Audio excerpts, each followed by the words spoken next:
मेरी मिसेज कुछ टाइम तक तो मेरे साथ रही। उसके बाद उन्होंने क्या मेरे से नाता तोड़ना चालू किया धीरे धीरे, और वो भी सिर्फ अपनी मदर के और सिस्टर के कहने पर। हमारी कोई लड़ाई नहीं, कोई कुछ नहीं हुआ था। ठीक है, बिल्कुल सही रही थी। अब मार्च तक तो सही रही है मेरे साथ में, बाकायदा इन्होंने सेवा की, सब कुछ ही।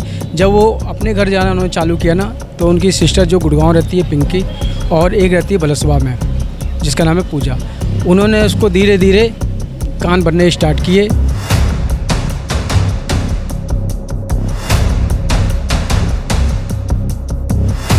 ना तो मेरे को बच्चों से मिलने दिया गया, ना वाईफाई लगी। उल्टा जो पूजा का हस्बैंड सचिन शर्मा है, वो मेरे को धमकी दे रहा कि शालीमार बाग में तुझे आना नहीं है, अगर आएगा तो हाथ पैर तोड़ दी जाएंगे, और जो कि बाकी पिछली बार अगर भूल गया तो याद दिला देंगे। इससे पहले मेरे को हैदरपुर में 10-12 लड़कों ने यानी घेर कर मुझे पीटा मारा था। अभी कुछ दिन के बाद उनका ब्रदर का फ़ोन आया कि भाई तू मेरी बहन को डिवोर्स वगैरह दे दे, और फिर मेरी मिसेस का फ़ोन आया कि इसको डिवोर्स दे दे। मेरे परिवार में कोई नहीं है, मेरा एक छोटा भाई है और मैं है बस। बाकी मम्मी पापा वगैरह एक्सपायर हो चुके हैं मेरे। यहाँ से जब डिस्चार्ज हूँ तो कहाँ जाऊँ कहाँ नहीं, तो उन्होंने तो मेरे ससुराल वाले कहते कि जहाँ मर्जी भीख वगैरह मांग लो। उन्होंने खुद बोला मेरी सास ने कि भाई भीख मांग के गुजारा कर ले। मेरे को कुछ दिन पहले CM की तरफ से मेरे को बुलावा आया था, जो कि मैं रोज़गार के लिए, तो वो भी मेरी मिसेज ने और मेरी जो सास है उन्होंने जाने नहीं दिया वहाँ पर मुझे। मेरी सास हमेशा मेरे से नफरत ही करती थी चीज़ को लेके। मैं यानी कभी उसने किसी चीज़ को सहयोग नहीं किया। ठीक है, अभी बीच में 1 हफ्ते के लिए मैं घर भी गया था। घर भी समझो उन्होंने जीना दुश्वार किया मुझे। मेरी ये है कि जो मेरा पैसा लिया है इन्होंने उधार के तौर पे, वो मेरा पैसा वापसी करें। जो मैंने उनको लिया, मेरी सास ने पैसा लिया मेरे से उधार के तौर पर, नहीं 1,60,000 रुपये। नमस्कार, आप देख रहे हैं दिल्ली अप टू डेट और मैं हूं पवन चंद्र पांडे। आज जिस खबर को मैं आपसे रूबरू कराने आया हूं, उस खबर को सुन के आपके अंदर डर का सैलाब आ जाएगा। आप सोचने पर विवश हो जाएंगे कि ऐसा भी कोई क्या कर सकता है। जिस महिला के साथ, जिस औरत के साथ आपने 7 जन्मों के फेरे लिए हों, जिस औरत के लिए आप मरने मिटने तक के लिए तैयार हों, जब मुसीबत की घड़ी में वो आपको छोड़ जाए तो कैसा लगता है। साथ ही आपको छोड़ना नहीं, बल्कि आपको घर से बेदखल भी कर देना, और उसके बाद आपके बच्चों को भी आपसे छीन लेना। ये मामले दिन पर दिन बढ़ते जा रहे हैं, मगर आज ऐसा ही एक मामला हम आपके सामने लेकर आए हैं। हम जुड़े हुए हैं रोहित शर्मा जी के साथ। नमस्कार। हाँ जी नमस्कार सर। सर, क्या हुआ है आपके संग बीते 1-2 महीनों में? सर, मैं इस हॉस्पिटल में एडमिट हुआ सर, पैर की से उसको लेके। तो मेरे पैर में इन्फेक्शन वगैरह हो गया था। तो यहाँ क्या है कि डॉक्टर ने कहा था कि भाई इसकी जान बचा सकते हैं हम, और इसका पैर काटना पड़ेगा। तो मेरा 22 फरवरी को यहाँ पैर का ऑपरेशन हुआ और मेरा पैर काट दिया गया। तो अब आपके साथ आपके परिवार वाले और घर वालों में से कौन है? मेरी मिसेज कुछ टाइम तक तो मेरे साथ रही। उसके बाद उन्होंने क्या मेरे से नाता तोड़ना चालू किया धीरे धीरे, और वो भी सिर्फ अपनी मदर के और सिस्टर के कहने पर। अभी कुछ दिन के बाद उनका ब्रदर का फ़ोन आया कि भाई तू मेरी बहन को डिवोर्स वगैरह दे दे, और फिर मेरी मिसेस का फ़ोन आया कि इसको डिवोर्स दे दे। तो आपके खुद के परिवार में आपके भाई बहनों में कितने लोग हैं? सर, मेरे परिवार में कोई नहीं है, मेरा एक छोटा भाई है और मैं है बस। बाकी मम्मी पापा वगैरह एक्सपायर हो चुके हैं मेरे, और मैं ही अकेला हूँ। तो जब आपकी पत्नी आपको छोड़ के जा रही थी, या फिर कहीं कि जब आपका ये ऑपरेशन हुआ, तो उस समय क्या आपका बीच कोई मतभेद हुए थे, कोई लड़ाई? सर, हमारी कोई लड़ाई नहीं, कोई कुछ नहीं हुआ था। ठीक है, बिल्कुल सही रही थी। अब मार्च तक तो सही रही है मेरे साथ में, बाकायदा इन्होंने सेवा की, सब कुछ ही। जब वो अपने घर जाना उन्होंने चालू किया ना, तो उनकी सिस्टर जो गुड़गांव रहती है पिंकी, और एक रहती है बलसवा में जिसका नाम है पूजा, उन्होंने उसको धीरे धीरे कान भरने स्टार्ट किए कि भाई इसका कब तक इसको बोझ को सहन करेगी, या इसको जैसे भी तो दवा दारू क्या ऐसे कराएगी, कैसे नहीं कराएगी। तो उसने धीरे धीरे किनारा कभी मेरे लिए एक दिन आने लगी, कभी आती भी नहीं थी। धीरे धीरे उन्होंने बिल्कुल ही आना बंद किया। तो ये सब कुछ हुआ, ये आपके ऑपरेशन होने से पहले की बात है या बाद? ये मेरी बात की बात है। जब तो हम लोग सही बिल्कुल रहते थे, कोई वो नहीं था हम लोगों को मतभेद या वगैरह, बाल बच्चे वगैरह सब कुछ है, मिलना जुलना बातचीत सब कुछ है। उसके बाद ना तो मेरे को बच्चों से मिलने दिया गया, ना वाईफाई लगी।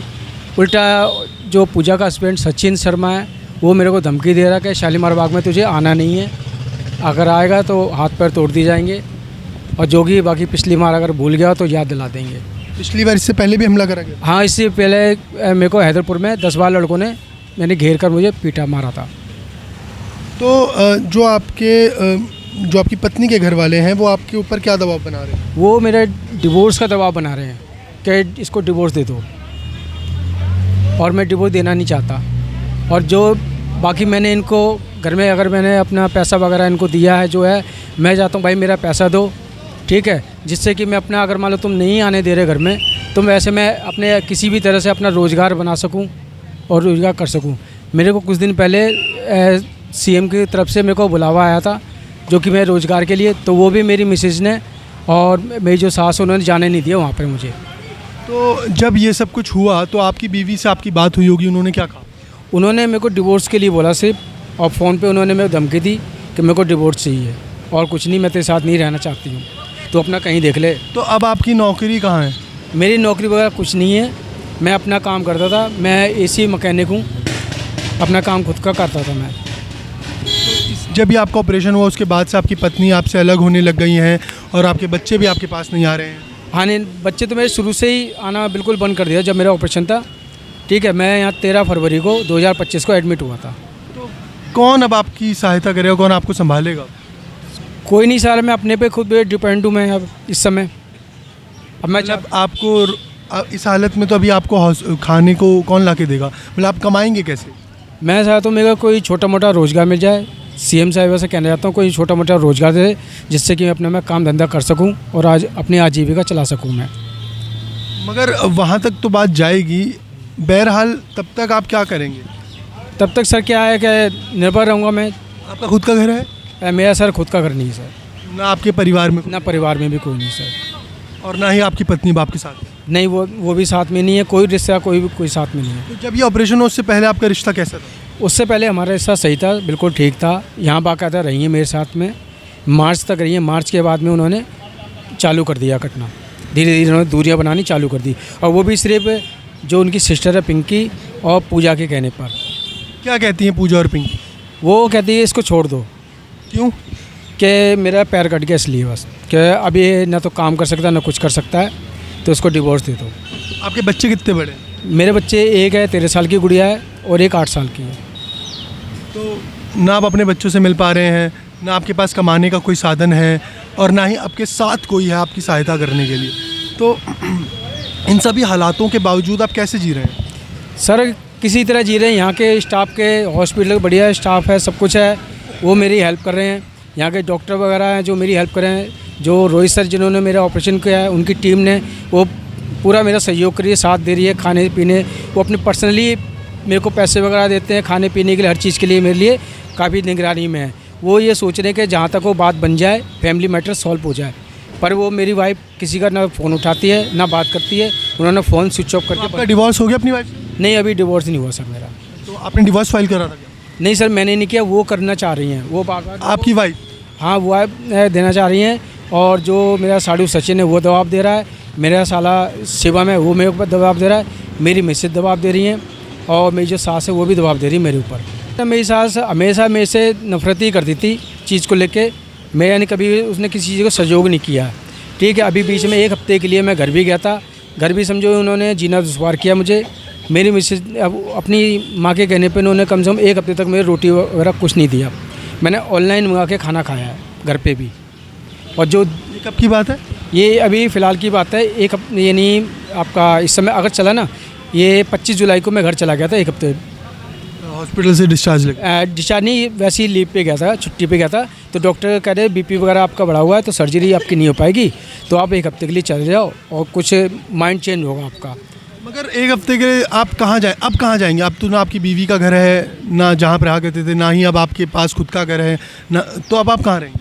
सर अभी तो खुद पता नहीं है, क्योंकि यहाँ से जब डिस्चार्ज हों तो कहाँ जाऊँ कहाँ नहीं। तो उन्होंने तो मेरे ससुराल वालों ने कहते कि जहाँ मर्जी भीख वगैरह मांग लो। उन्होंने खुद बोला मेरी सास ने कि भाई भीख मांग के गुजारा कर ले। आपकी पत्नी और आपके बीच जो बातें हुई कि अलग होना है, ये कब शुरू हुई थी? जैसे ऑपरेशन के बाद तो हुई, मगर कोई बात हुई होगी? कोई बात नहीं, कोई कुछ नहीं। 5 तारीख को आई हैं, 5 तारीख को ऑपरेशन जिस दिन मेरा इसका सर्जरी हुई थी पैर की, उस दिन भी आई नहीं थी। डॉक्टरों के कहने पे आई। आने के बाद क्या कहते हैं, सिर्फ आधे घंटे के लिए रुकी हैं और उसके बाद वो चली गई। उसके बाद उनको ना कोई फ़ोन आया ना कुछ आया। मैंने फ़ोन किया, उन्होंने फ़ोन मेरा काट दिया, स्विच ऑफ कर दिया। तो जो आपके साड़ू हैं, उन्होंने जब आपको पिटवाया था या फिर कहीं कि आप पे हमला करवाया था, वो किस कारण करवाया था? वो सिर्फ क्योंकि मैं घर की फैमिली में मैटर में उनके आगे रहता था, इसलिए। यानी अपनी ससुराल वालों की कोई भी चीज़ होती मैं सबसे आगे रहता था। उसके बाद मतलब आप उन लोगों की सहायता करते थे? सहायता करता था। किस किस की सहायता करी आप? मैंने पिंकी है, जो उनकी बड़ी बहन है, उनकी शादी में अपने पैसा खर्च किया। उनकी जो छोटी सिस्टर है यहाँ पे पूजा, उनकी सहायता करता था। एक बनारस में रहती हैं ममता, उनकी मैंने हेल्प की। यानी सबकी मैं हेल्प किया था। फिर दूसरा उनका जो लड़का था जो एक्सपायर हो गया, पवन, उन्होंने क्या किया, मेरा नाम कोर्ट में डाल दिया था गवाही के तौर पे। और जो भी तारीख वगैरह पड़ती थी वहाँ भी पैसा मैं देता था। कम 8-9 हज़ार रुपये मैं वहाँ वकील को दिए और मैं ही कोर्ट जाया करता था। अब आपकी क्या मांगे हैं और किससे हैं? मेरी मांगे कुछ नहीं है। मेरी ये है कि जो मेरा पैसा लिया है इन्होंने उधार के तौर पे, वो मेरा पैसा वापसी करें। जो मैंने उनको, किन्होंने लिया है? मेरी सास ने पैसा लिया मेरे से उधार के तौर पे। कितने? 1,60,000 रुपये। और किसी ने? और किसी ने बाकी छोट पैसे थे। जो पिंकी उसकी शादी में मैंने पैसा लगाया था, वो भी इन्होंने मेरे से उधार लिया था। कितना अमाउंट था? वो 60,000 रुपये करीब अमाउंट था। तो फिर अब आप क्या चाह रहे हैं? मेरा पैसा मेरे को वापसी कर दो, जिससे कि मैं अपनी आजीविका चला लूँ। ठीक है। आपने कंप्लेंट करवाई इसकी? मैंने कंप्लेंट थाने में वगैरह में करवाई है, मेरी वहाँ कोई सुनवाई नहीं हुई है। कौन सा थाना पड़ता है? ये हमारा पड़ता है शालीमार बाग। तो पुलिस वालों द्वारा क्या कहा गया? पुलिस वाले ये कहा कि हम आपके घर के मैटर में क्यों करें, आप कोर्ट में फाइल कीजिए। तो जैसे कि आपने जाना कि रोहित के साथ ना ही अब उनके घर वाले हैं, ना ही उनकी धर्मपत्नी और ना ही उनके बच्चे, ना ही उनका कोई अपना उनके नज़दीक है जो इन सब के बाद उनकी देखभाल कर सके। प्रशासन सहायता करने में असफल है। अब यहाँ सोचने की बात यह है, जब महिलाओं पर बात आती है तो हमारी न्याय सुविधाएं इतनी ज़्यादा हैं कि महिलाओं को हर प्रकार से, किसी भी प्रकार से पहले तो कष्ट नहीं होने दिया जाता, और कहीं हो भी रहा हो तो वहाँ उनको ज़्यादा सुविधाएं दी जाती हैं। मगर जब पुरुष अपने जीवन को अंतिम चरण पे ले आता है किसी गलती के कारण, तो ना ही वो समाज आगे आता है और ना ही वो प्रशासन जिसने वो कानून बनाए होते हैं उस पुरुष समाज के खिलाफ। आप देख रहे थे दिल्ली अप टू डेट। मैं हूं पवन चंद्र पांडे। ऐसी ही खबरों के लिए देखते रहिए दिल्ली अप टू डेट। नमस्कार।